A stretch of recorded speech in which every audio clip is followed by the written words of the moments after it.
Assalamualaikum warahmatullahi wabarakatuh. Waalaikumsalam warahmatullahi wabarakatuh. Derek tanglet Gus, kalau wau kan bahas nafsu nggih.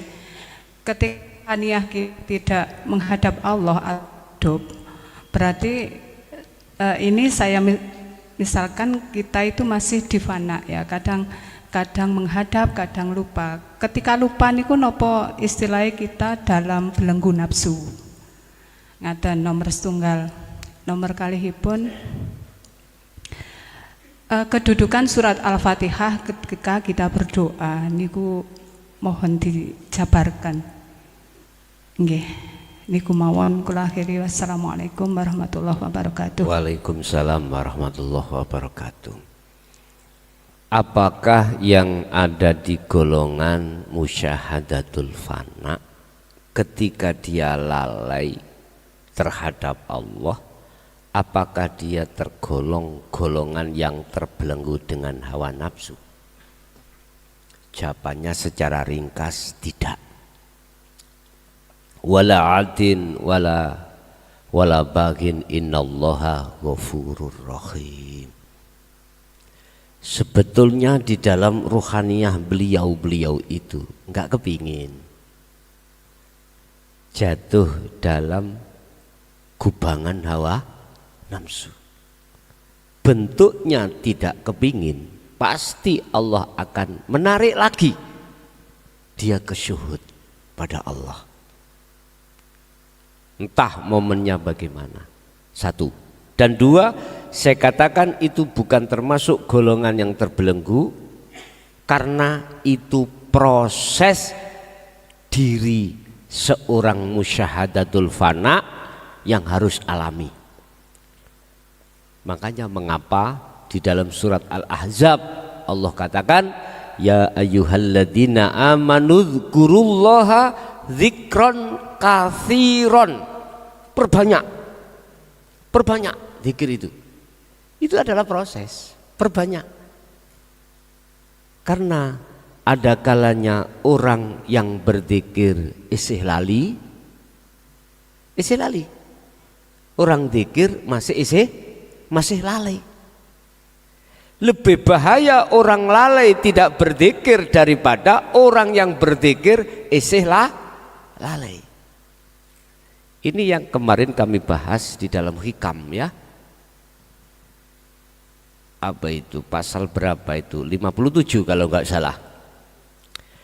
Lebih berbahaya orang lalai pada Allah tidak berzikir daripada lalainya orang pada Allah ketika dia berzikir. Makanya Allah katakan katsiron, perbanyak. Artinya perbanyak, jangan kita berputus asa walaupun zikir kita kadang-kadang jatuh. Wala ta'asu fi roihillah wa qala aidan, jangan pernah kau berputus asa dalam rangka menyongsong rahmat Allah di dalam kamil atau kebako. Teruskan terus. Zikron katsiron. Karena itu memang proses. Mau tidak mau proses kita harus jatuh bangun dulu dong. Mau tidak mau tersesat dulu sebelum kita mendapatkan satu petunjuk, tersesat dulu. Istilah jenengan datang ke Karangploso, sebelum nyampe ke sini wajar dong Anda kesasar. Kesasarmu bukan berarti kau ikut salah. Kesasarmu adalah satu petunjuk untuk menuju kebenaran. Begitu saya dipahami. Nek sampeyan mboten putus asa, nek sampean putus asa beda malih lho ya. Niki di sana apa namanya? Ngepeh. Lah kok kita kesasar desa ngepoh. Iki ngepoh. Wes pekal. Mulai wes. Gak ditutupno, gak takok-takok dan sebagainya. Itu bentuk putus asa kita. Nuju desa ngepeh, ketemu desa pokoknya aja ngepuh ya. Pokoknya aja ngepoh lah. Lah kok kita wis ning ati ki dewangi mlaku ado-ado, jalan jauh-jauh sudah malu, ya gimana? Putus asa. Kembali lagi. Kalau musyahadatul fana, aku yakin tidak ada kata putus asa, nggak ada. Makanya Allah kasih tahu, dzikron katsiron, perbanyak. Artinya walaupun kau zikir itu, kadangkala kau itu adalah lupa, ya, masuk dalam gubangan nafsu, jangan putus asa, perbanyak terus. Makanya jenengan tanya kan gini, bagaimana amriye supaya kami itu tidak hilang zikir saya pada Allah. Ya mlebu nang gone maksum. Lah gampang toh? Jawabannya ke situ. Cuman prosesnya ke maksum bagaimana? Wadhkur isma rabbika bukrata wa asila, pagi sampai sore, wa minal lail, malam juga begitu. Sibukkan ruhaniyahmu lewat napas dan lain sebagainya, selalu berzikir pada Allah. Terus ngoten niku nafsu bantah. Lah gak nyambut gawe, Gus. Lah terus bagaimana nyambut? Lho ku nyambut gawe ambek zikir. Bani Israel takon, apa iso fokus nanti? Durung-durung takonin rawecel, durung dilakoni sudah rawecel. Lah inilah ketika saat, mohon maaf ya, ketika saat Nabi Musa itu menyuruh satu kaumnya untuk menyembelih sapi, Bani Israel tahu wakon recel. Mehai gak ono sapi nih, untung ono sapi nih. Itu pun ada satu gendil. Sak kaum Bani Israel hanya satu, untung sih ketemu. Kok umpama nggak tanya, ya udah sapi sembah warang angsal, bah ireng, bah putih, bah opo angsal. Nggih. Wong belum dilakoni wis ngomong, nanti boten rusak urusan dohir kula. Lah, mengke boten gendeng kula. Mengke bojo kula yok napa? Wis. Mbah, wis gak ngerti aku. Ngene lho cah. Nek wis atiku nangkep ambek ajaran Rasulullah, sudah klik kholwate, udah jangan mikir urusan selain Allah. Udah tawakal pasrah no secara totalitas nang Allah iku piye lho, wis terserah Allah, itu aja udah. Nanti saya gak gini gak gitu wah. Nah, yang ini iki persoalan akhirnya gak dadi berangkat ya sing iki gara-gara seperti itu. Bapak Ibu hadirin, jadi tidak termasuk salah Bu. Liyabluwakum ayyukum ahsanu amala, itu bentuk tanda jenengan akan ningkat akmali ing ngersani Allah. Jadi tidak tergolong golongan orang yang terbelenggu dengan hawa nafsu. Pasti Allah akan menarik jenengan untuk kesyuhud lagi pada momen yang telah ditentukan Allah. Iki musyahadatul fana loh Pak ya, musyahadatul fana. Wes satu. Yang kedua, surat Fatihah tadi itu kan ya ada unsur doa juga ya. Bagaimana kita menempatkan di situ? Kita harus kenal sirine Al-Fatihah. Apa sirinya Al-Fatihah? Hidup. Wes, hidup itu aja. Nek kulite kan bismillah dengan menyebut nama Allah. Lah isine asma Allah apa? Hidup. Berarti walaupun Ar-Rahman, Ar-Rahim iku kulite, Ar-Rahman siapa? Hidup. Ar-Rahim siapa? Hidup. Maliki Yaumiddin yang menguasai hari akhir. Ruhaniyah jenengan, hari yang halus, momen yang halus, hidup. Iyyaka na'budu wa iyyaka nasta'in. Madhepmu dikatakan madhep hanya pada Allah. Ya tulung hanya pada Allah, hidup. Berarti ruhaniyahmu kudu madhep wajah Allah yang disebut hidup. Mesti kok gak diwenehi dalan yang maghdub, ghairil maghdubi alaihim walad dhalin. Pasti enggak dideleh mriku. Diletakkan, tidak diletakkan di maghdub, jalannya orang yang apa? Yang tersesat. Enggak. Siratal ladzina an'amta alaihim. Akhirnya Anda diletakkan di situ. Tidak ghairil maghdubi alaihim walad dhalin. Karena sudah tahu sirine Al-Fatihah. Apa hidup? Berarti inni wajahtu wajhiya lilladzi, mengarahkan ngedepno wajairuh terhadap alladzi, hidup yang menguasai Anda sholat. Inilah sirine Al-Fatihah. Banyak orang mengatakan bisiril Al-Fatihah lah gitu tuh ya. Tapi ora dong, sirine yang mana?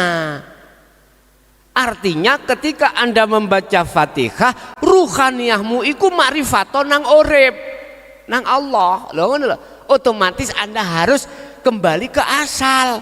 Tidak ada, berarti Anda tidak merasa bisa membaca, tidak merasa yang nyapo-nyapo. Yang ada dalam diri Anda rasa yang muncul, iman yang muncul, akunya Allah. Paham nggih? Gampang nggih? Itu siri Al-Fatihah ngomong. Isoi gampang, praktekno tenan. Nantilah akan terasa dalam dirimu. Makanya takut bagaimana sholat yang khusyuk? Yo rasa urip iku lakokno ning atimu. Waktu ngadeg rukuk sujud lungguh. Wah, mantap. Mantap, sumpah mantap, koyok mantape susu. Gurih. Gurih. Kate tak entekno sungkan ya. Sing kono mesti didik, yo didik ngono. Itu Bu ya. Jadi siapa yang tahu sirine Al-Fatihah? Mereka yang sudah dunung terhadap Allah, sudah kenal, sudah liko pada Allah. Itulah mereka yang tahu sirine Al-Fatihah. Ya, silakan kita bisiril Al-Fatihah. Tapi harus dunung rohaniyah. Dunungi arahno wajahmu ke wajah lilladzi, ladzi siapa? Hidup yang mana fatoros samawati wal ard, yang menguasai jagat rohaniyahmu, jagat jasmaniyahmu. Itulah jagat langit dan jagat bumi. Nggih, ada lagi. Assalamualaikum warahmatullahi wabarakatuh. Gus, ini mau tanya, bagaimana kalau kita makan makanan nggih. Bagaimana kalau kita makan, tapi makanan itu bukan untuk kenyang, untuk enak, tapi makanan itu untuk kita sarana untuk ingat, untuk merasakan dikit enak ngoten. Terus kayak misalnya orang laki-laki ngerokok gitu sambil nyedot, sambil sekali sedot Allah ngoten nggih. Nggih ngoten. Wassalamualaikum warahmatullahi wabarakatuh. Waalaikumsalam warahmatullahi wabarakatuh. Itulah thariqah, Bu. Itu thariqah. Fasilitas aktivitas yang dihadapkan Allah itu saya katakan thariqah. Saya tidak bicara thariqah mutabaroh pada umumnya loh, gimana nih ya? Saya terlepas dari thariqah itu. Saya katakan semua aktivitas fasilitas yang dihadapkan Allah itu bisa panjenengan jadikan sebagai jalan untuk bertemu Allah di situ. Walillahil masyriq. Kita setiap detik itu dilayani Allah, Pak Bu. Coba kalau di situ tidak ada Allah, waktu makan nggak bisa, Pak. Mulut kita kecapan sendiri nggak bisa. Kalau tidak dikecapkan Allah, tidak dikunyahkan Allah nggak bisa. Hidup itu loh yang ku maksud. Hidup itu. Apapun bentuk aktivitas secara akmal dohir bisa jenengan jadikan pertemuan terhadap Allah di situ. Saged. Yang terpenting kuncinya sudah sampai bawa. Apa? Nafi isbat. Itulah zikir sirul asror. Gini ku. Saged Bu. Apapun saged. Salat iku nggih thariqah, Pak. Ngaji nggih thariqah, dahar ya thariqah. Semua apa amal yang ada pada diri kita dari datangnya dari Allah itu adalah kesebut thariqah. Tapi bukan thariqah jumhur pada umumnya loh, bukan ya? Bukan.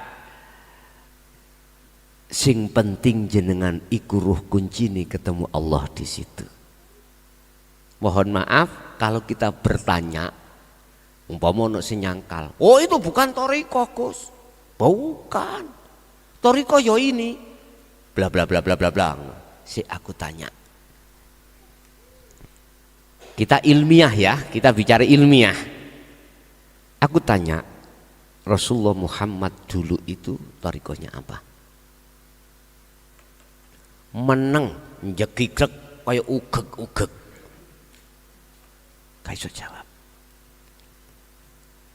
Ternyata saya jawab sendiri dengan pertanyaan sendiri.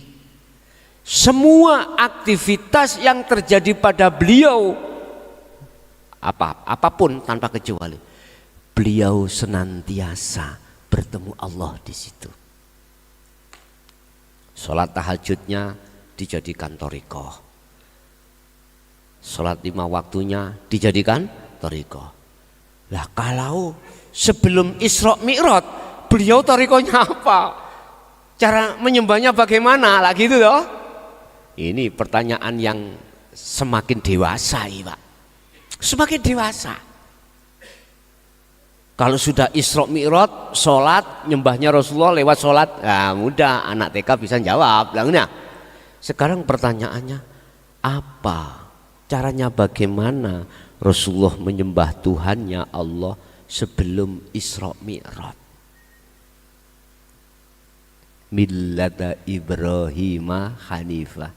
Buka surat Al-Baqarah 38 apa 39 saya lupa.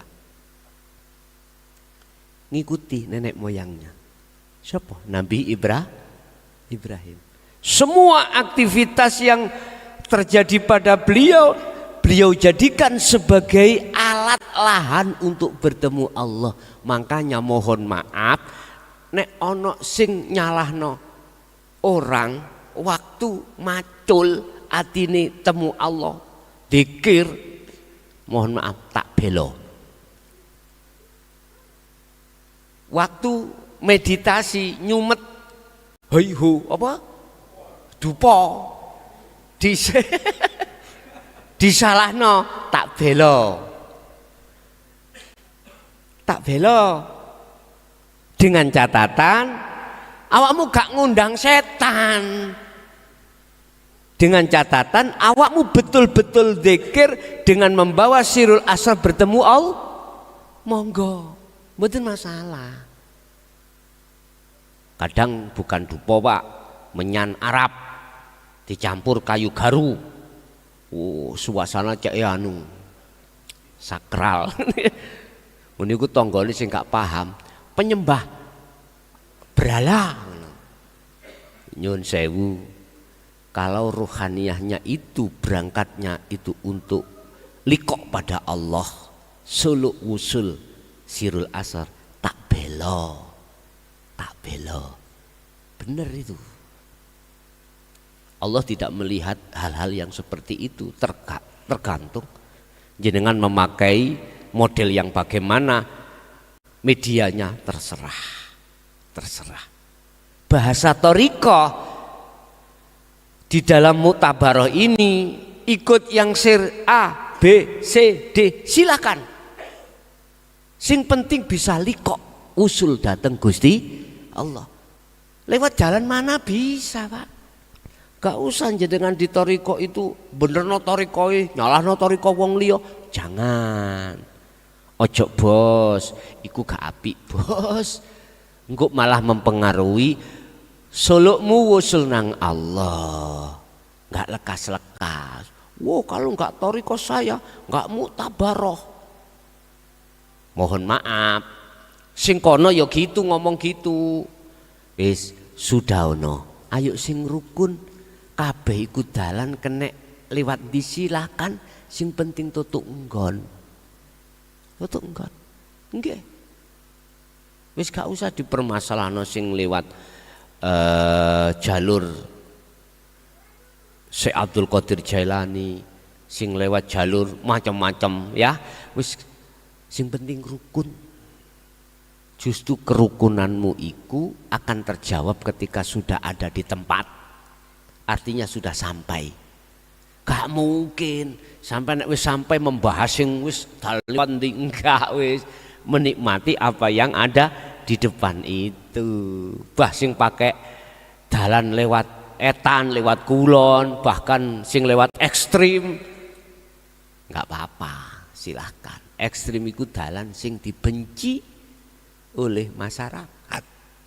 Pahami maksud kula? Gak disenengi. Padahal itu dalan. Monggo wong liya memang koyoke duduk dalan.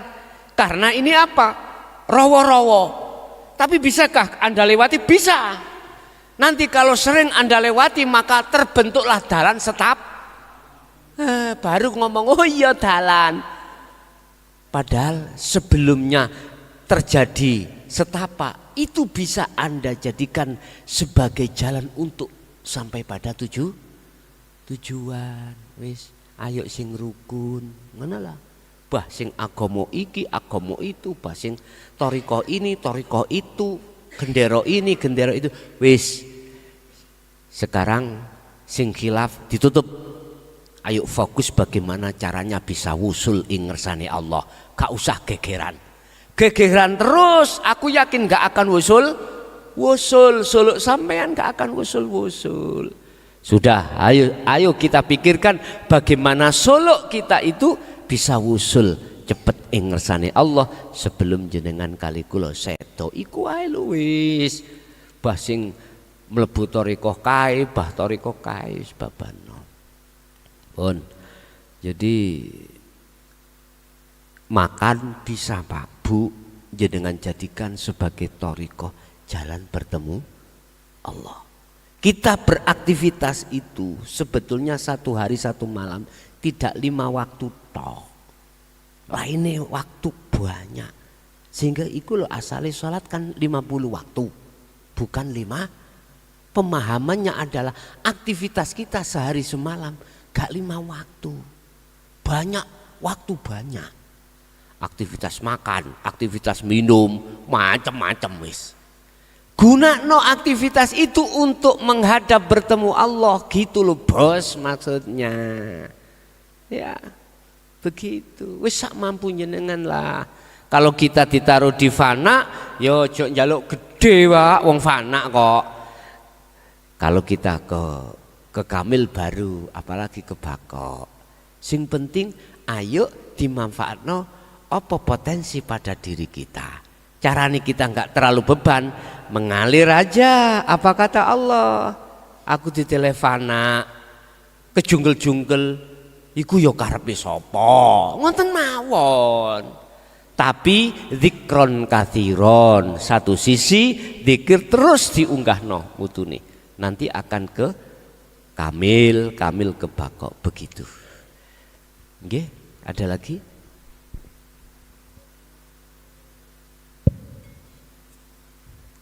Assalamualaikum warahmatullahi wabarakatuh. Ini ada request dari jamaah Jakarta menanyakan bagaimana cara memandang segala sesuatu di luar diri bahwa itu wujudnya Allah. Itu aja. Assalamualaikum warahmatullahi wabarakatuh. Waalaikumsalam warahmatullahi wabarakatuh. Tiadakan perkara yang dianggap ada. Jangan kau jadikan itu sebagai tanda adanya yang ada. Jangan. Tiadakan perkara yang dianggap ada. Kalau sudah meniadakan perkara yang dianggap ada, maka nyatalah yang ada. Ngapunten Pak, kalau bahasa proses itu gini, secara keilmuan. Contoh meja, jelas satu sisi kita menganggap meja ini buntu, jeruni lah ngono. Asline mboten. Ada ruangan-ruangan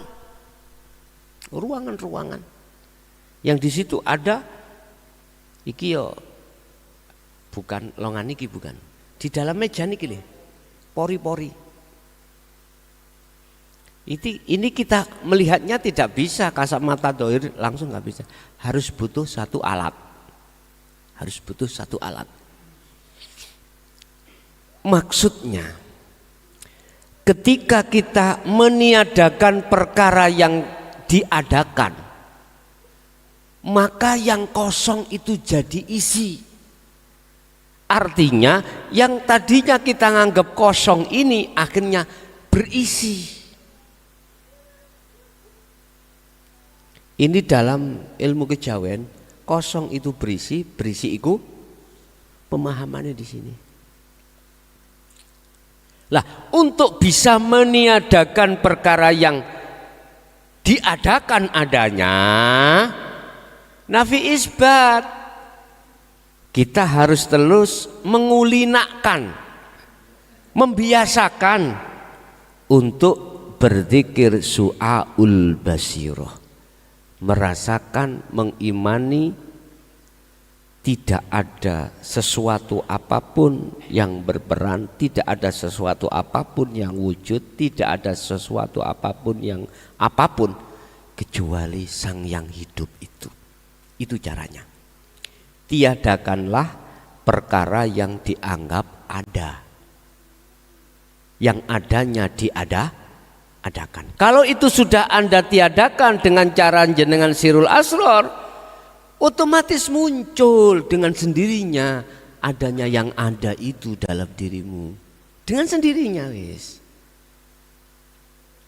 Otomatis Pak, harus sirul asror, karena sirul asror itu yang mendatangkan cahaya, yang mendatangkan kemakrifatan di situ. Kita melek, meripat, melek bahasa Indonesia apa? Ayo, terbuka mata gitu ya, melek itu ya. Oke. Walaupun kita melek ataupun terbuka mata dalam ruangan ini, manakala tidak dikasih cahaya, kita mengalami kegelapan. Ketika kita masuk dalam kegelapan, maka tidak akan pernah bisa melihat dengan jelas perkara yang di depan kita. Sama dengan itulah. Jadi untuk mendatangkan cahaya makrifat dalam hati kita, kita harus selalu berzikir. Sebab dengan zikir itulah cahaya akan menyala, akan datang. Nurun ala nurin yahdillahi mayyasha. Mayyasha akan diberikan terhadap hamba yang dikehendaki. Siapa? Merekalah yang sudah mendapatkan ilmu cara, laku, amal, khulwat, berarti meraktekno dikiri mau dengan istiqomah, baru muncul cahaya makrifat. Dikatakan dalam surat An-Nur ayat 35, nurun ala nurin, di atas cahaya ada cahaya. Ini maksudnya. Apabila cahaya ini akan dijatuhkan di dunia, mohon maaf, jam 12 siang, maka saat itu juga cahaya matahari redup alias kalah benter. Makanya ketika sampean kholwat, kadang-kadang kan dimasukkan alam sing puadang gak panas. Pernah ngalami? Golek cahaya tekon ndi yo ora temu. Tapi keadaan kahanan yang sangat luas padang benter tapi gak panas. Itu gambaran lah cahaya makrifat dalam hatimu seperti itu. Ya, jelas. Oke, ada lagi.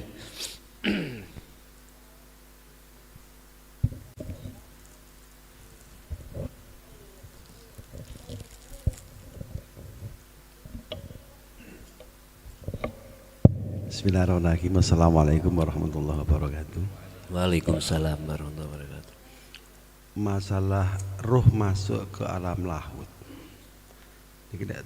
Ceritanya orang Jawa itu contoh kemawon ingkang wau sampun diceritakan, manusia mati tidak bisa kembali ke alam dunia. Terus kados contone Mbah Bolong niku lak sedo urip malih, sedo urip malih. Pingkalipun nek tiyang Jawa niku wonten desa mesti niku wonten Bedah Kerawang. Niku wonten ting petilasan. Jadi kan mari mati teng mriki muncul malih teng mriku. Niku napa bener napa mboten niku. Terus mlebune di alam napa niku. Ngoten nggih. Matur nuwun. Sampun. Ampun. Sebetulnya itu terjadi pada seluruh jenengan. Engko bengi sampai mati.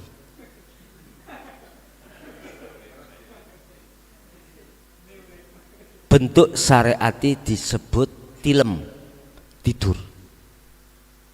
Tidur. Besok ditangekne maneh. Sebetulnya itu, Pak. Maksud hakikatnya seperti itu. Orang yang cerdas hatinya, bukan akalnya, ketika dihadapkan Allah tidur, mesti jawab latihan latihan mati. Sebetulnya di situ.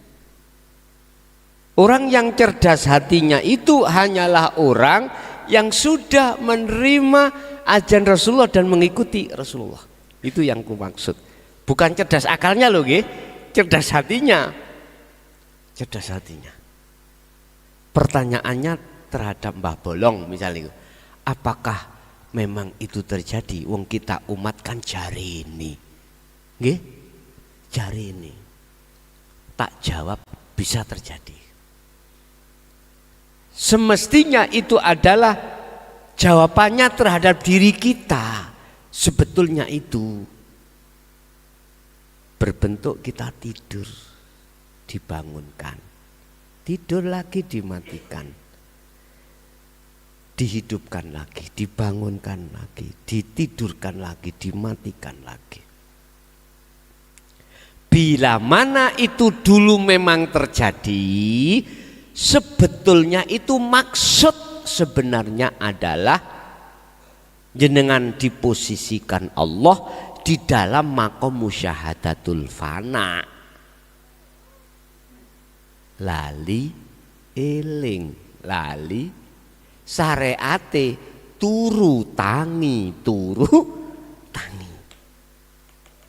Cuman ketika saat itu bisa dialap sebagai pelajaran ndak?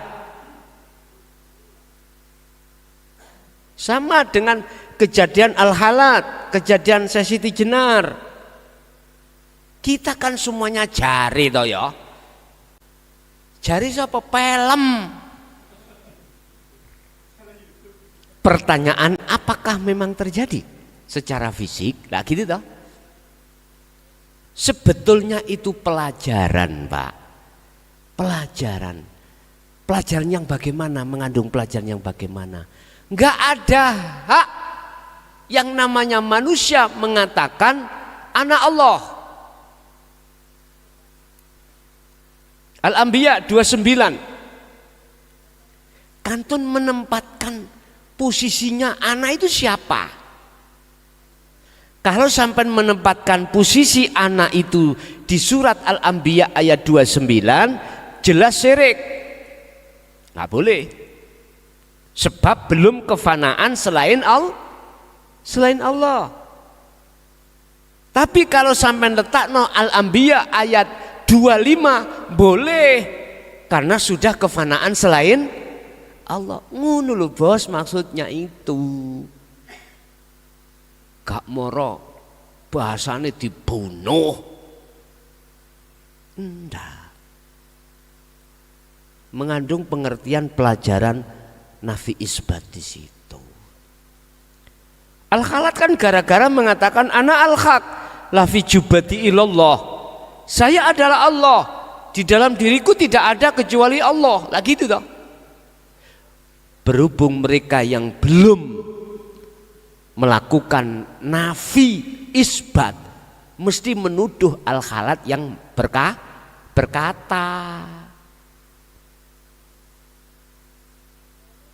Gini masuknya di dalam surah Al-Anbiya ayat 29, enggak boleh. Pada saat itu manakala al-khalat belum, ruhaniyahnya belum nafi isbat, ya enggak boleh, memang enggak boleh Pak. Tetapi beliau manakala sudah nafi isbat, maka masuklah di dalam ayat 25 Al-Anbiya, la ilaha illa ana, tidak ada Tuhan kecuali aku. Makanya kalimatnya ana al-haq, saya adalah kebenaran, maksudnya saya adalah yang benar Allah. La fi jubati, tidak ada fi jubati di dalam jubah saya illallah, kecuali Allah. Langsung Pak, sing gak paham sungune metu, gak loro tok ngarep barang nyundang ini. Singkat cerita akhirnya al-khalat dihukum pancung lagi tuh sejarah. Begitu juga di Indonesia, Syekh Siti Jenar, pertanyaannya, betulkah itu terjadi secara fisik? Lah gitu toh.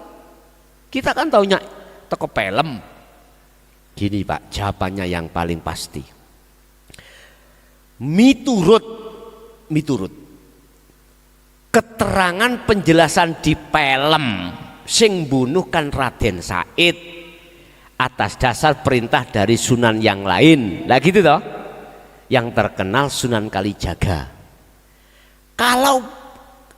Kalau toh memang benar-benar terjadi secara fisik,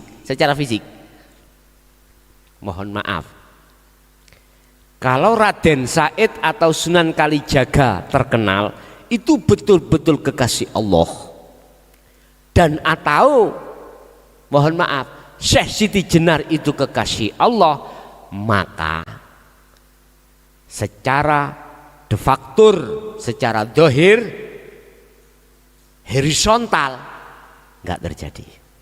Itu cuman rekayasa orang-orang yang memakai alasan supaya umat Indonesia, masyarakat tidak bertauhid. Bisa. Kalau betul-betul Raden Said atau Sunan Kalijaga itu kekasih Allah loh ya, wali Allah, nggak akan hal ini terjadi Pak. Terus di film kok terjadi? Itulah propaganda golongan Khawarij supaya orang Indonesia tidak masuk pasal 1 ketuhanan yang Maha Esa. Bisa jelas lah. Kalau kita bicara ketuhanan yang Maha Esa, tidak berbicara agama Pak. Artinya dari sudut agama manapun harus ketuhanan yang Maha Esa. Kalau sudah masuk ketuhanan yang Maha Esa, ya udah nggak usah gelut antar agama, rukun-rukun naik. Ketika kerja, ketika kita makan, ibadah, itu nggak usah nuruti mereka sing ngompori. Ini salah, itu jangan. Itulah sebetulnya radikal itu. Awas, hati-hati. Hati-hati ya. Hati-hati. Kita sudah dicabik-cabik tubuh pasal kita ya. Kita umat atau warga Indonesia dicabik-cabik atas persatuan itu dengan propaganda yang berbagai macam cara. Hati-hati. Jadi nggak akan mungkin itu terjadi kalau toh betul-betul itu kekasih Allah. Jadi Pak, sebetulnya itu adalah ayat ya. urusan terjadi dan tidak terjadi secara fisik, kados Mbah Bolong tadi ya, itu ditinggali. Yang mengandung pengertian sebetulnya itu kita itu sering dimatikan Allah, yaitu lewat mimpi. Cuman cerdas enggak rohaniah kita? Kalau enggak cerdas mesti nggih, alah itu kembangi wong turu, alah itu dan lain sebagainya. Padahal itu latihan kita kembali pada Allah. Ketika jenengan mati seperti itu, ketika Anda tidur seperti itu, otomatis tidak tahu keadaan fisik, Pak. Nggak merasa kuat, nggak merasa apapun sudah, nggak punya apapun, daya kekuatan nggak ada, la haula wala quwata illa billah, nggak punya. Orang tidur, sampean kasih makan iwak sate, ya tetap gak dipangan. Orang tidur kok, kita berarti nggak ada daya upaya kekuatan untuk makan. Lah kita ketika bangun kok ya bisa minum, bisa ngombe, koyoi. Sadarlah hatimu wahai manusia, kau bisanya seperti itu karena ada yang membisakan. Kau ngangkat minum makan itu, ada sesuatu yang halus di situ yang memperjalankan itu. Mestine manusia kau kon sadar teng mriku, kebanyakan sadar. Injih, wonten belih, monggo.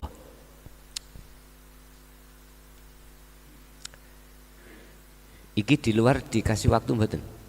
Oh, nggih, monggo di dalam dulu. Assalamualaikum warahmatullahi wabarakatuh. Waalaikumsalam warahmatullahi Nuwun sewu Gus, niki kula badhe menceritakan pengalaman saya sendiri. Awal-awal suluk itu saya memakai sir. Di situ sering bermimpi serem. Nah, awal itu terjadi selama semingguan lah itu. Lama kelamaan di situ saya merasa ada yang membisiki di situ. Diem katanya gitu. Terus saya jalani, hati merasa tenang dan nyaman, terang, terus bening, merasa damai itu. Itu selama seminggu saya merasakan sering mimpi serem itu. Terus saya jalankan terus ini dalam meditasi kok kosong gitu Bang Gus. Itu bagaimana Gus? Ngoten mawon. Assalamualaikum warahmatullahi wabarakatuh. Waalaikumsalam warahmatullahi wabarakatuh. Tatkala zikir sir jenengan itu disertakan sirul asror dan panjenengan tadi mengalami satu kekosongan. Di dalam kekosongan itu manakala keakuan makhluk iku enggak muncul, maka itulah alam musyahadah. Alam di mana yang menyaksikan dan yang disaksikan itu pelakunya tunggal. Yang melihat dan yang dilihat pelakunya satu. Siapa? Allah. Dalilnya ada. Surat Toha ayat 14. Ketika saat Nabi Musa ingin bertemu Allah dan melihat zatnya Allah, Nabi Musa diperintahkan untuk melihat gunung. Ketika beliau melihat, apa yang terjadi? Tidak hanya Musa semaput, pingsan, tidak. Gunung-gunung yang dilihat hancur. Artinya apa? Apa mungkin kau akan bisa melihat wujudnya matahari, lawang kau masih melihat cahayanya matahari. Gak mampu. Hancurlah mata kita ketika melihat sinar matahari. Artinya, apa mungkin sesuatu yang tidak ada bisa melihat yang ada? Enggak mungkin. Yang jelas yang bisa melihat yang ada itu yang ada sendiri. Bapak Ibu, ketika kekosongan tadi ruhaniyah jenengan sudah fana, makhluk fana, itulah musyahadah. Itulah yang disebut makom makrifat. Ada di situ.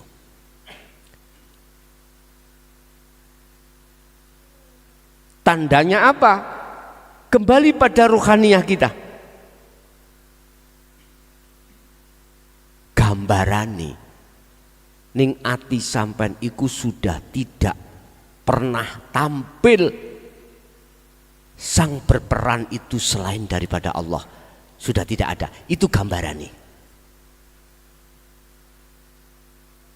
Hati jenengan sudah yakin dan merasakan selain Allah itu sudah tidak ada, dan atau yang berperan hanyalah sang yang hidup itu gambaran orang makrifat, yang artinya sebetulnya yang merasakan dan yang dirasakan, yang melihat dan yang dilihat itu satu pelaku.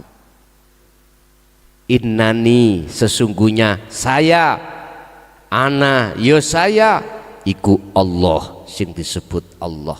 La ilaha illa ana, dan tidak ada Tuhan kecuali saya. Oleh sebab itu fa'budni, arahkanlah ruhaniyahmu ni ingsun Allah. Wa aqimis shalah, tegakkanlah nyawijimu lidzikri, untuk ingat padanya. Wa aqim, dan jagalah, wa aqimis shalah, kalau bahasa syariat tegakkanlah, jagalah salat, lidzikri, hanya untuk mengingatku. Ingat artinya sadar kembali, merasakan semuanya yang berperan adalah Allah. Wis ngene nek kurang cetha kudu tak jejek cocotmu. Dari Gusti Allah ngono ae. Nek dibanding ambek dhisik lho ya. Jek moe Gusti Allah sawabar. Sawabar. Dadi ya wis gak apa-apa, ya tak tutno karepmu. Kok aku dadi Gusti Allah tak kencet ngono. Allahul Karim. Pun guyon Pak ya, guyon. Jadi di situ nggih,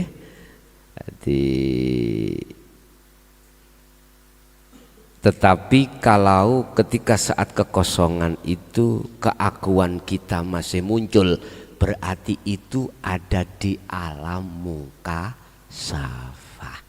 gitu, alam mukasafah. Saya nggak tanya jenengan sudah kenafian atau tidak, enggak. Aku cuman jabarno kedua-duanya. Saya lebih baik meriksa atiku dewi daripada meriksa orang lain. Hikame kan ngono, sibukno atimu meriksa atimu dewi, ojo gemampang meriksa atine wong liya. Sibukkanlah hatimu untuk evaluasi diri daripada evaluasi terhadap orang lain. Hikam pasal piro itu lali aku. Nggih, ada lagi?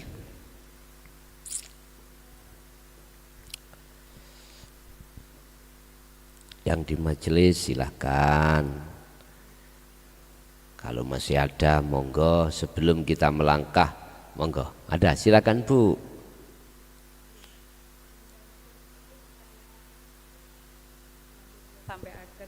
Iji, mik, tolong mik. Halo. Iya. Nggih. pernah juga ini pertanyaan saya lontarkan ke Gus, mungkin di majelis ini ada yang belum melihat YouTube-nya, jadi biar tambah pertanyaan jelas, di WA itu di waktu itu ya via telepon. oh lihat telepon. Nggih. Nggih. Nggih niki. Pertanyaan yang bagaimana, Bu? Nggih, niki pertanyaannya. Ketika semua yang ada di semesta ini adalah yang punya nama atau semuanya adalah nama dan itu sifat dohirnya Allah, dan yang ada di dalam nama itu adalah sebenarnya batinnya Allah. Monggo dijelaskan. Matur nuwun. Allah menyatakan mengenalkan dirinya terhadap ruhaniyah itu lewat nurullah. Nurullah, wujudnya nurullah adalah dunia dan seisinya. Tapi lantas bukan berarti wujudnya nurullah dunia seisinya itu adalah wujudnya Allah. Saya ulangi lagi. Allah mengenalkan dirinya terhadap jenengan ruhaniyah itu lewat nurullah. Nur cahaya.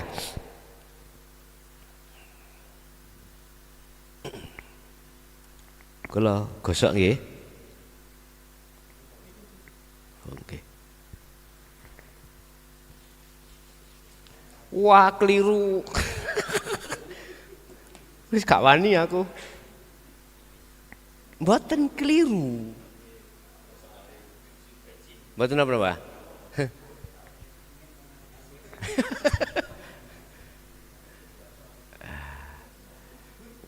Alladzi masa isa tak gedekne ya swara Bapak napa?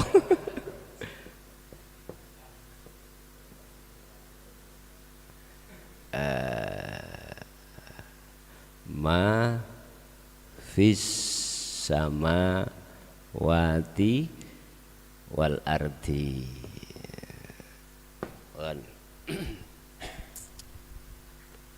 Zat atau hidup secara syariat kita sebut Allah sebagai Khalik. Mengenalkan dirinya terhadap ruh jenengan itu lewat nurullah. Nur cahaya Allah, Allah cahayanya Allah.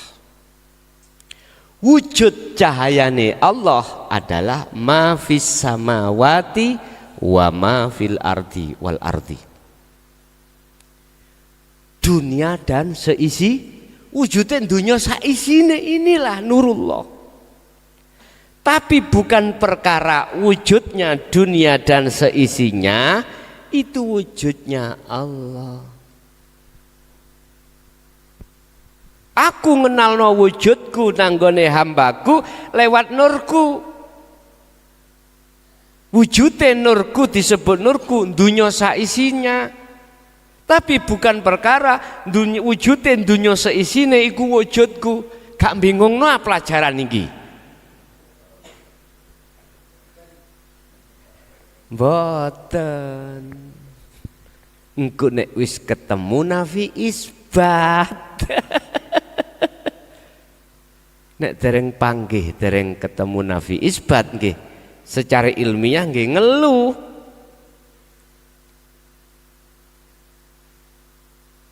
Wis.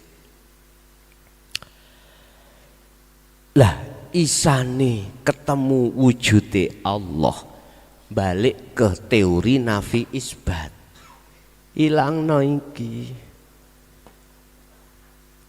Inilah yang disebut makrifat, yang menyawang dan yang disawang, yang melihat dan yang dilihat.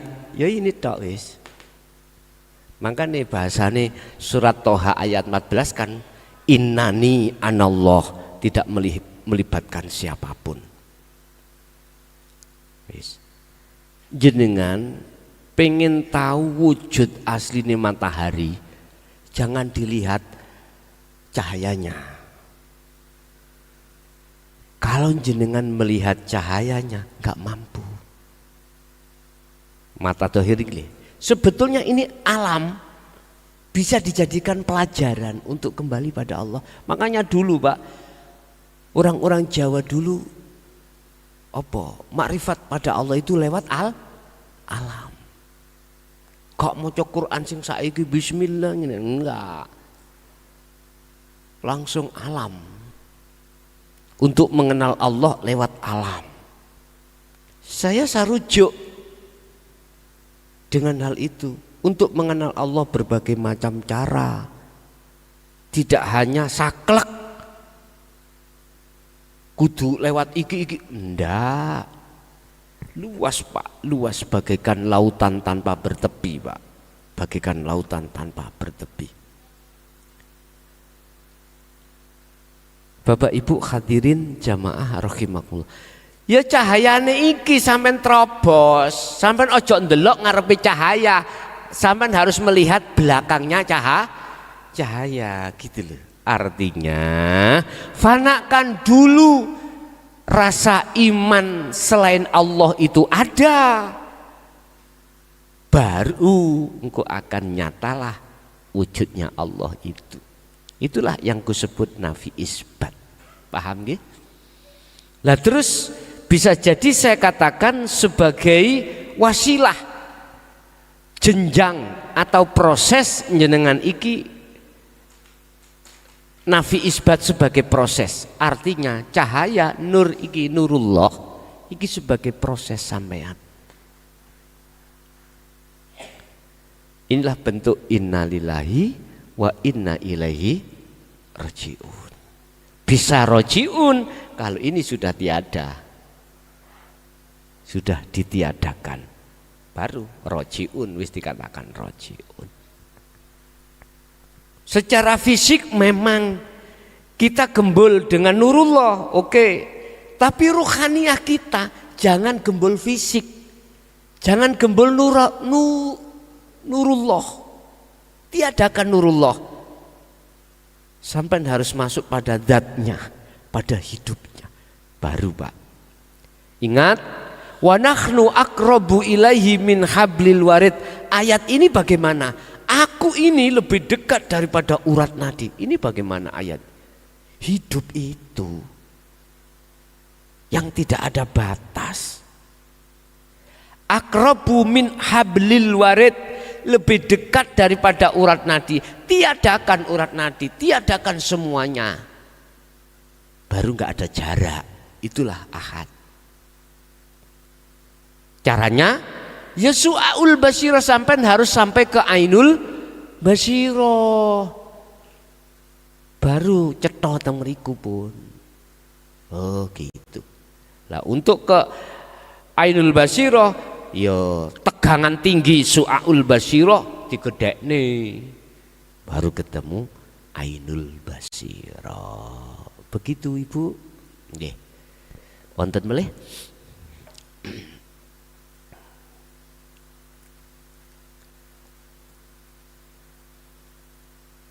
Sudah di majelis? Kalau sudah, kita melangkah ke jalur interaktif ya. Di nomor 082 141 295 309. Bagi Bapak Ibu yang ada di luar ingin menghubungi atau bertanya di jalur seluler, silahkan telepon di 082 141 295 309. Kami tunggu.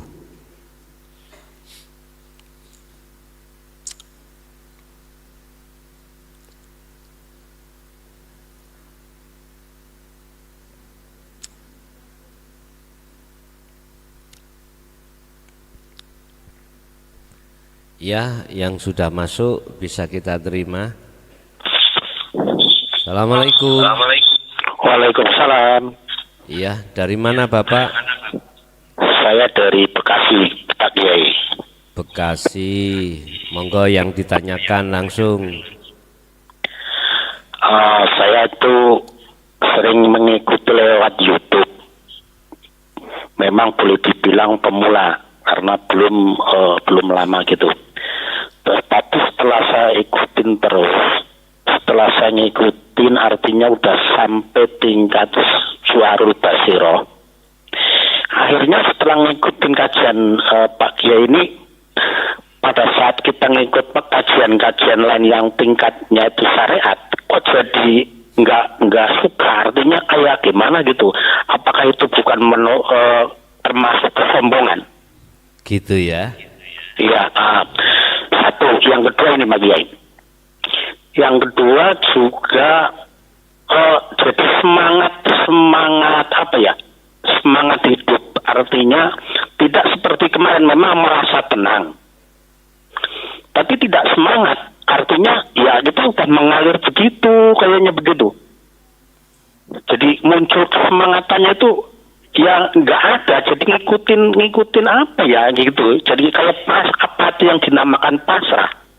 Mengalir gitu. Itu kedua ini mas. Ini kan mumpung bisa nyambung karena kadang-kadang susah juga bagi ya. Ada tiga. Nah, yang tiga. Yang ketiga. Yang ketiga itu masalah ini agak ini juga. Apakah yang dikit maksudnya gini? Artinya begitu saya ikutin, apakah nantinya itu yang namanya alam yaitu setelah kita meninggal ada surga dan neraka itu kan tujuan orang syariat. Iya. Itu antara surga ataupun neraka nantinya. Tetapi begitu dan ikutin paginya itu seakan-akan tiada karena yang ada hanyalah Allah itu. Apa itu tidak menyalahin rukun iman berarti itu seperti itu Pak Kiai. Terima kasih. Ini mohon maaf Pak Kiai ya. Ya, terima kasih, mohon pencerahannya Pak Kiai. Inggih. Sampun. Ya, matur nuwun nggih. Piko mawon nggih. Nggih pun. Assalamualaikum. Oke. Memang Bapak Ibu ketika jenengan itu sudah menemukan satu kebenaran yang mutlak ya, secara otomatis ketika jenengan iki mendengarkan ajakan-ajakan yang sifatnya keluar dari kebenaran iku mah seperti wegah ngoten dah, aras-arasen atau gimana gitu loh. Memang awalnya seperti itu karena jenengan belum diberikan Allah satu perintah untuk menetralkan apa keterangan yang ada di dalam syariah. Padahal itu semuanya mengandung pengertian. Nanti suatu saat jenengan akan masuk pada momen di mana ketika saat mendengarkan keterangan ilmu syariah yang tidak ada hakikatnya sama sekali, jenengan itu akan bisa mengartikan sendiri, oh maksudnya gini loh, tapi dalam hati jenengan. Dalam istilah lain gini Pak, kita kan manusia, kita lapar.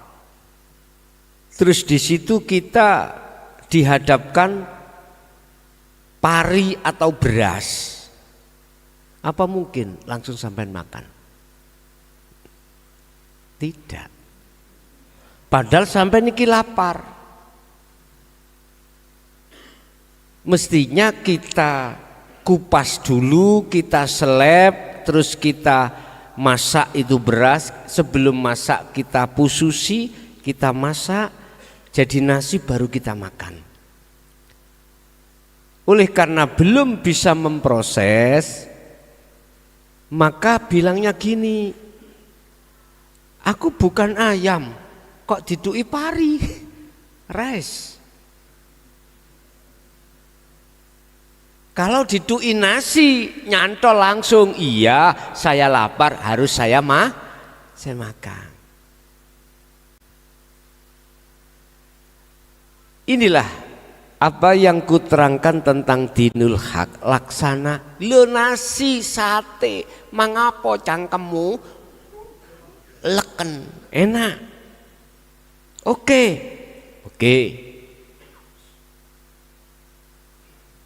Dulu Pak, kita dikasih tidak nasi berupa pari, berhubung gak paham bagaimana caranya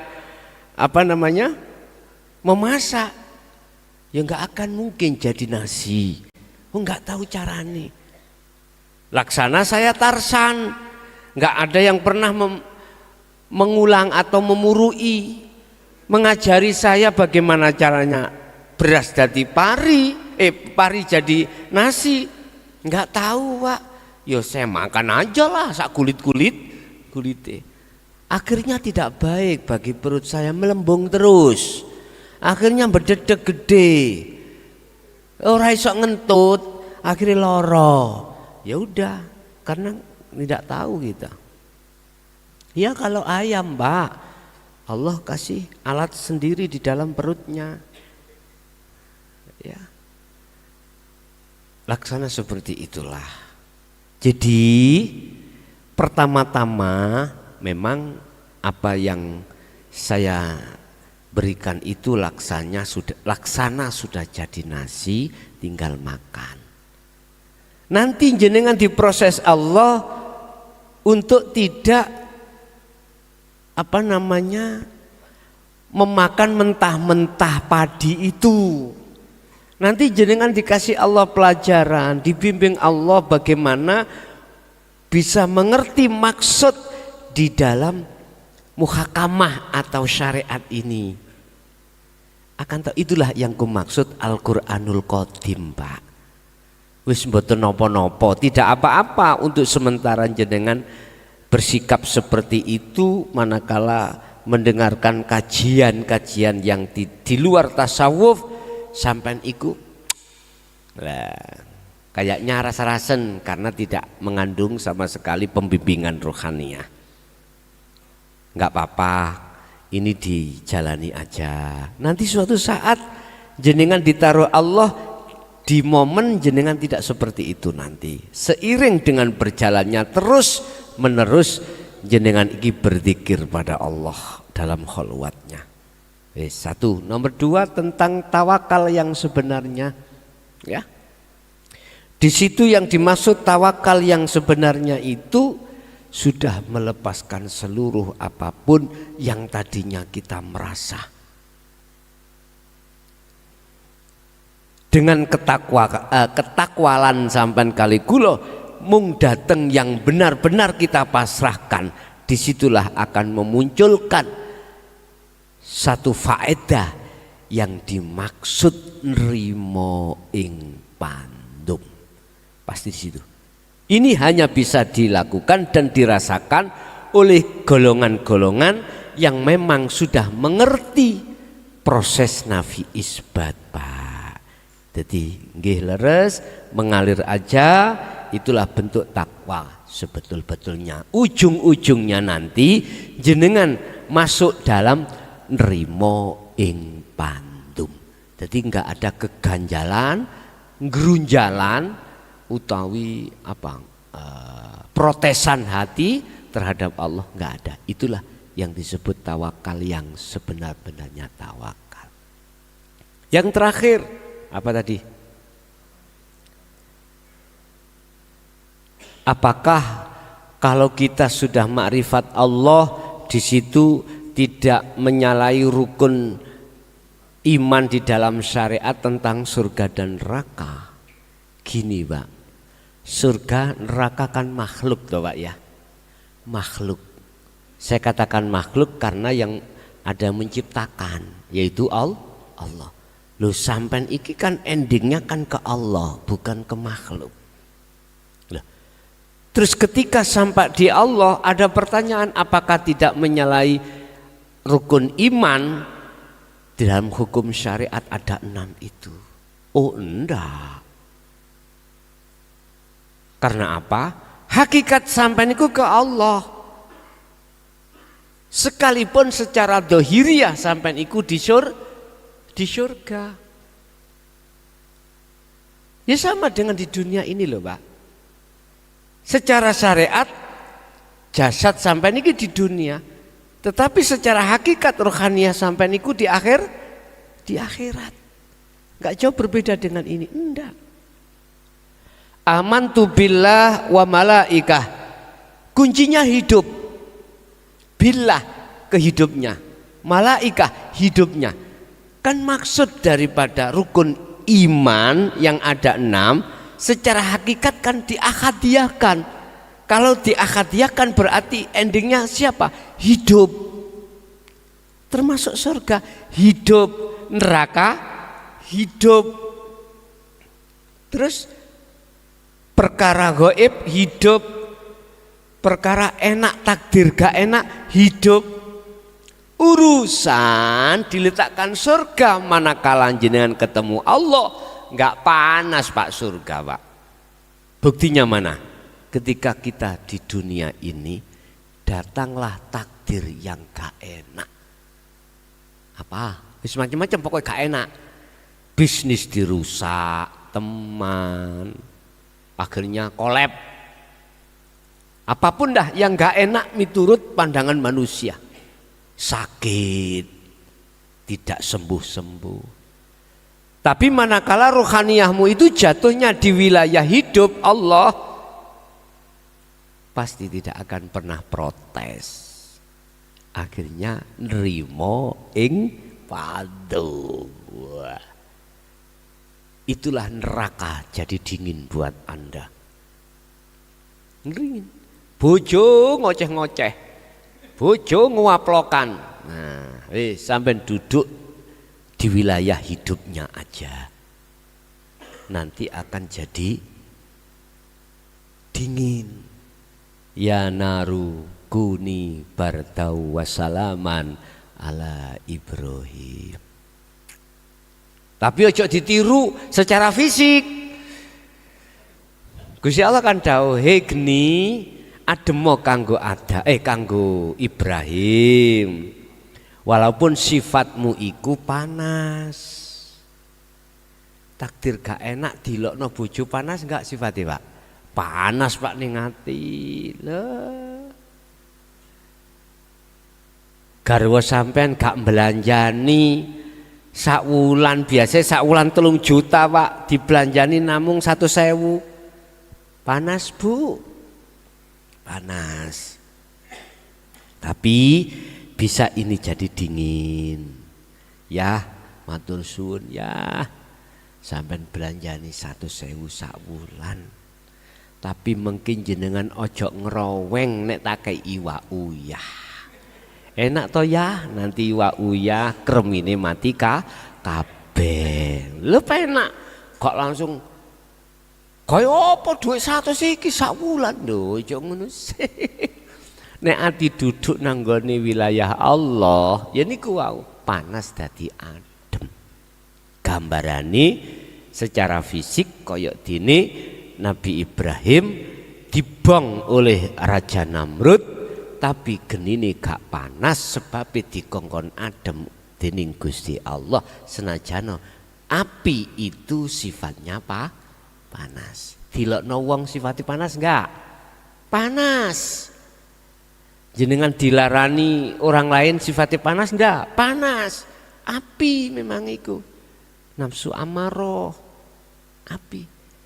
Piye bagaimana caranya api jadi dingin? Sifatnya panas jadi dingin. Wad'u ila rabbik. Kembalilah pada Tuhanmu. Akhirnya sifat-sifat sing koyo iku mang panas gak ono mekae sejatine mboten enten iku mau. Coba sampean totokno jempok geni sampean. Ya Allah. Panas agak niki. Dudu iku maksude perkara sing gak enak iku lho, ngoten. Nggih.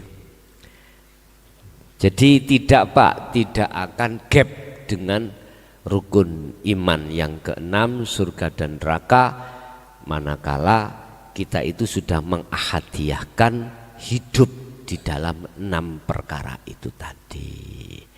Oke, Di belakang Bekasi tadi, silakan. Silakan yang mau masuk, yang bolak-balik masuk tadi tidak kami angkat biar enggak lupa begitu. Tapi pertanyaan saya jawab satu persatu begitu. Assalamualaikum. Halo. Di Mangrek. Assalamualaikum. Salam. Inggih, silakan. Dari mana Bapak? Iya. Ini dari mana?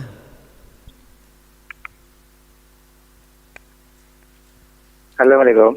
Waalaikumsalam. Bapak dari mana? Salam. Iya. Halo. Halo. Bapak melihat Halo.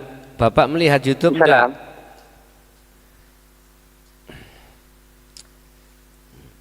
Matikan. Nek gak ndelok YouTube karo tadinya awalnya. Ya, silakan di belakang tadi. Nanti kalau setelah melihat YouTube dikecilkan, boleh dimatikan, boleh langsung kami berkomunikasi lewat telepon. Oke. Assalamualaikum. Waalaikumsalam. Iya, dari mana Bapak? Dari Madura, Pamekasan, Gus. Dari Madura, Pamekasan. Silakan yang perlu ditanyakan, monggo. Yang saya ingin tanyakan, Gus, gimana cara untuk menghilangkan tendensi kepada Allah dalam berdoa? Ya. Halo Bapak. Iya. Iya. Gimana caranya untuk menghilangkan tendensi untuk berdoa? Iya. Untuk berdoa, nggih. Sudah? Sedangkan dalam ajaran syariat kita itu diberitahu bahwa baca salawat ini dapat ini, baca dapat ini dapat ini gitu. Iya. Iya. Ya, terima kasih Gus. Waalaikumsalam warahmatullahi wabarakatuh. Oke. Waalaikumsalam warahmatullahi wabarakatuh. Dari Pamekasan Bapak. Bagaimana cara menghilangkan tendensi ketika saat berdoa pada Allah? Di situ kita sudah diajarkan Pak, ud'uni, temui Allah dulu. Temui Allah dulu. Kalau kita menemui Allah dulu, bukan menemui makhluk yang kita minta, sesuatu yang kita minta kan disebut makhluk. Contoh, kita minta supaya ekonomi kita lancar, bisnis. Oke. Itu kan makhluk, Pak. Sesuatu apa yang kita minta itu disebut makhluk. Seperti itu tadi, ekonomi kita lancar. Lah, kalau melihat dari ayat ud'uni, kita harus ke ni dulu, ke Allah dulu. Kita temui Allah dulu karena Dia sang pemilik. Setelah kita sampai kepada sang pemilik, baru sang pemilik terserah astajib lakum. Astajib lakum. Itu urusan Allah. Jadi ketika saat kita berdoa, jangan ada yang terlintas di ruhaniah jenengan menghadap atau mengharapkan datangnya lancarnya bisnis. Jangan. Sibukkan hati untuk nafi isbat. Itu Pak. Caranya untuk menghilangkan tendensi terhadap Allah ketika berdoa. Sehingga mengapa di situ di dalam ayat ud'uni jalu osiro, mintalah kau sekalian ni ingsun. Artinya kita harus ketemu Allah dulu. Berarti harus melakukan nafi isbat. Di saat-saat secara syariat kita itu mengucapkan kalimah ini itu silahkan, tapi ruhaniyah jenengan harus menemui Allah. Setelah ruhaniyah menemui Allah dengan cara nafi isbat, kita berhenti di situ. Tidak ada ruhaniyah kewenangan untuk masuk astajib, nggak boleh, udah urusan Allah itu. Tapi Allah jawabnya bagaimana? Kalau betul-betul kau mintanya padaku, yo astajib, tak sembadani. Iki etika bagaimana kita berdoa yang benar pada Allah dengan cara khudur, harus menemui yang punya dulu. Dulu sudah saya kasih contoh. Saya punya tetangga saya itu istrinya adalah hamil, terus kepingin pelem, yang punya saya. Lah jenengan tetanggaku harus menemui saya dulu sebelum mendapatkan mangga, harus ke saya dulu. Kalau sampai langsung ngambil mangga, ya mesti diteriaki maling. Saya yang memiliki, ya mangkel, marah terhadap Anda. Coba Anda harus etikanya ke saya dulu. Pasti tidak ada alasan tidak saya kasihkan. Bahkan saya ambilkan. Nek tadi kan saya ngambil sendiri dengan cara diantem atau mencari senggek itu watang, kan sorok. Kalau bilang sama saya, unggih rentosi, tunggu sebentar saya ambilkan. Entah ngambilkan saya itu menyuruh anak buah saya atau saya sendiri, yang jelas begitu. Ketika Anda menerima mangga atas dasar menemui saya dulu, lah niki lho, halalun thayyibun pun nggak ada sesuatu yang jadi ilat atau penyakit, nggak ada. Coba kalau sampai niku mengambilnya sendiri, sampai bawahnya ya bingung, wedi konangan, takut ketahuan, terus sudah ketika dimakan istri bekas-bekasnya jelas, sampai bingung menghilangkan, khawatir ketahuan jejaknya. Coba kalau itu tadi saya kasih masih toh peloknya, apa bahasa Indonesia peloknya itu, bijinya sampai tandur lagi di depan rumah saya, nggak ada masalah, hati sampean plong. Begitulah Pak, yang dimaksud doaul khudri itu ada di situ.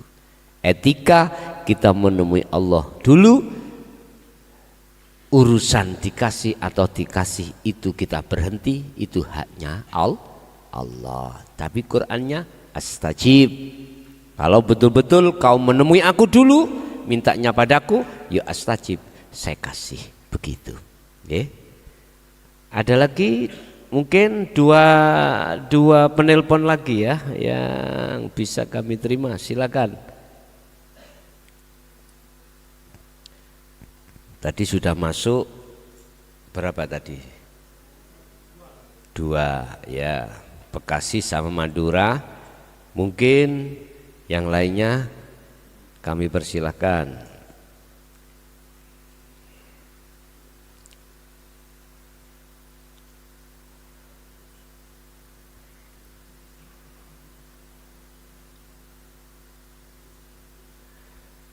Oke, bisa kita terima. Assalamualaikum. Waalaikumsalam. Saya Sumiaji Gus dari Nganjuk. Pak Sumiaji dari Nganjuk, silahkan Bapak. Yang saya tanyakan, kita dituduh ditakoli beramal tanpa memakai diri ikhlas kan ditolak. Tapi dosanya itu apa terus berjalan kalau berbuat dosa. Itu. Sekian. Ya Bapak, halo. Halo. Bertakholi. Ya. Amal yang bertakholi, apakah dosanya masih terus gitu? Iya. Oh, nggih. Iya. Sudah? Sampun Bapak? Sampun. Oke, Waalaikum. Oke, Bapak dari Nganjuk, Pak Sumiadi, mungkin kalau nggak salah sebut. Ketika jasad ini akmal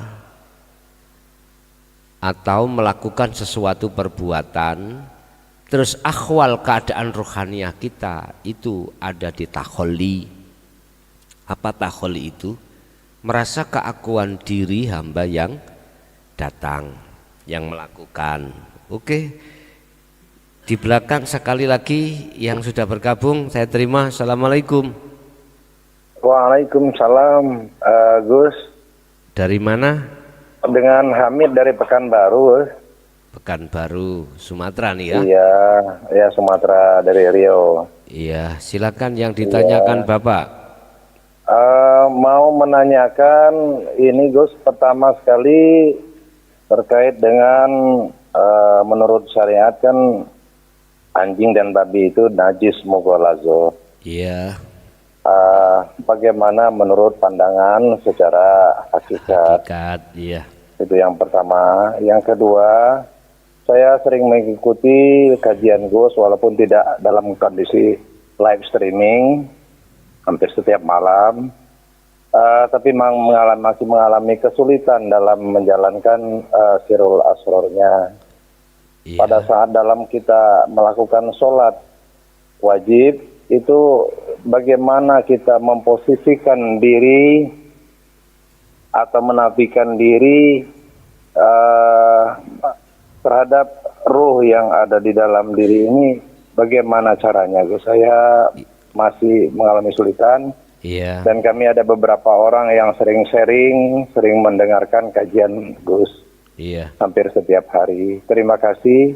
Wassalamualaikum warahmatullahi wabarakatuh. Waalaikumsalam warahmatullahi wabarakatuh. Matur suwun semua yang sudah masuk di jalur interaktif atas atensinya. Pertama tadi terkait akmal yang akhwal kita duduk di takholli, apakah dosanya terus menerus? Itu pertanyaannya. Apa sih takholli itu? Dalam hati kita masih ada iman selain daripada Allah. Artinya rohaniyah ada satu iman selain daripada Allah. Wujudnya aku diri hamba yang melakukan atau makhluk yang berperan.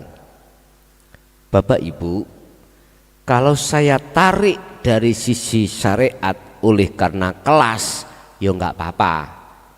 Tetapi kalau saya tarik dari sisi hakikat karena kelas, maka itulah yang disebut dosa itu di situ. Itulah yang disebut maksiat di situ.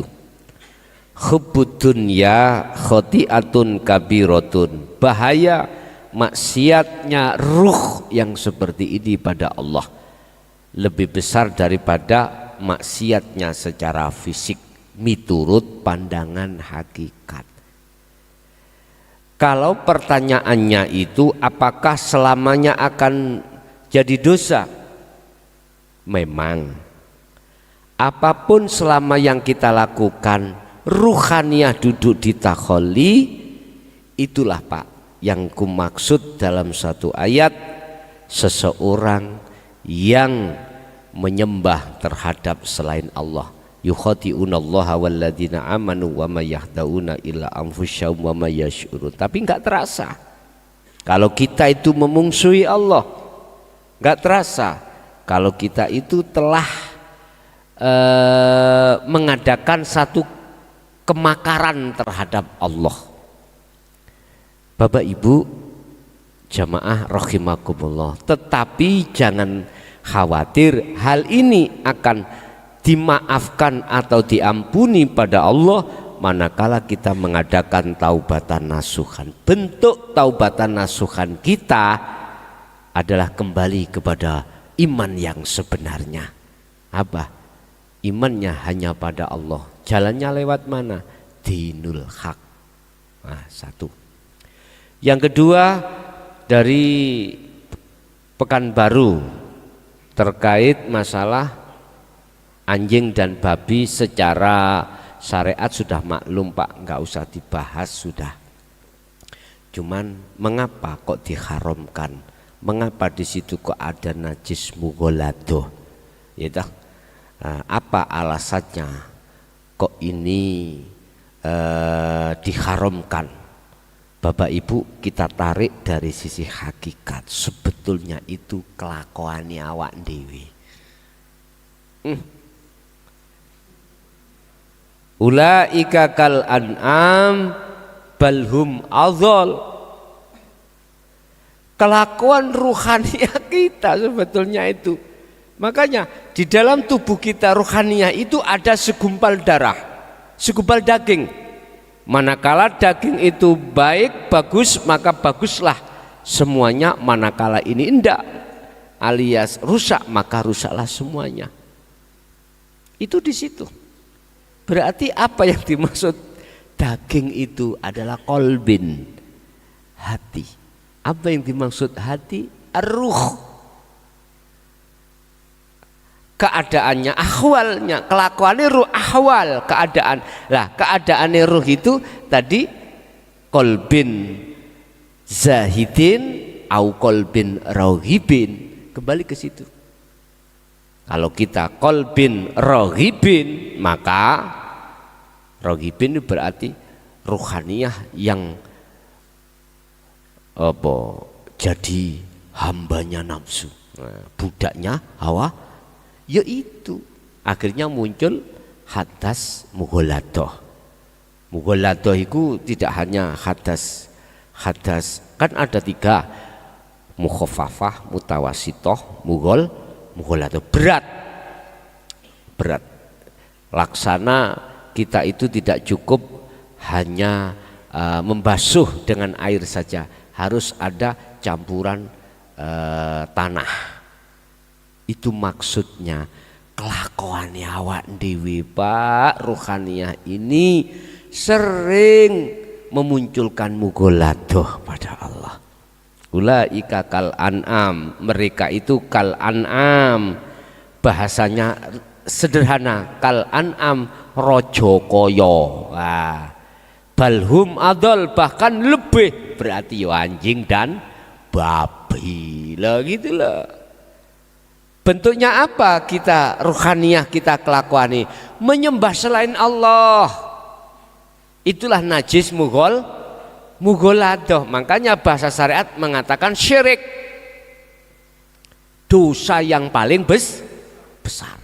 Ya bunayya, hai anak putuku, la tusyrik billah, janganlah kau sekali-kali menyekutukan Allah syai'an dengan sesuatu, sebab innahu sak temene menyekutukan itu apa?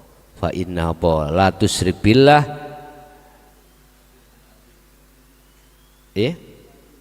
la zulmun adzim, sebab perbuatan syirik itu perbuatan yang amat besar. Itu tadi gambarannya najis mughalladhah. Nek secara syariat maksudnya mughalladhah itu ya wis maklum. Ya sampean kudu carane bersuci ya seperti itu. Lah nek mughalladhah secara hakikat iku mang bersuci sampean ilmu amal istiqomah. Itu. Inilah taubatan nasuhan. Oke, Bapak Ibu hadirin, ada satu. Oh gitu. Tolong jenengan, ini dari Pekanbaru ya. Pertanyaan nomor 2, buka surah Al-Baqarah 238 ya. Di situ cara untuk sholat dengan khusyuk otomatis menafikan hafidu ala sholawah was sholatil wusta wa qumu lillahi qanitin. Al wusta datangkan, artinya ojo sholat jasad tok, rohmu yo melok sholat. Roh sholat itu yang bagaimana? Yo nafi isbat. Caranya bagaimana? Mohon maaf, sirul asrar fungsinya di su'aul basiro terapkan mulai takbir sampai salam. Jangan kau lepas. Mulai ketika jenengan takbir sampai salam, coba fungsinya sirul asro di su'aul basyiroh apa? Munculkan iman, rasa bahwasanya hanya hidup itu yang berperan. Hatimu harus masuk dalam zona rasa, zona iman, kehadiran hidup dalam dirimu atau di luar dirimu yang menggerakkan. Hatimu harus masuk di situ. Berarti itu menafikan dirimu yang bisa. Itu caranya Pak ya. Jangan kau lepas su'aul basyiroh ketika jasad iki laku sholat.